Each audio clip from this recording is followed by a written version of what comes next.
আলহামদুলিল্লাহ ঈদের নামাজ সম্পূর্ণ করলাম সৌদি আরবের রিয়াদ থেকে। তো সকলকে ঈদ মোবারক, ঈদের শুভেচ্ছা।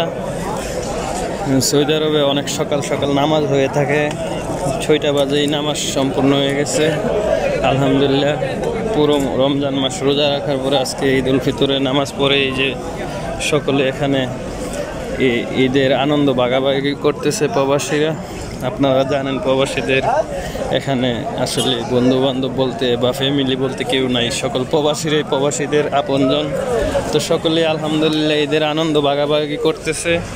ঈদের নামাজ সম্পূর্ণ হয়েছে, এখন সকলে আসলে আলহামদুলিল্লাহ যাক, সকলে প্রবাসীদের জন্য দোয়া করবেন। আর বাংলাদেশে আগামীকাল ঈদের নামাজ অনুষ্ঠিত হবে। ঈদ তো সৌদি আরবের ঈদের নামাজ আজকে হয়ে গেল।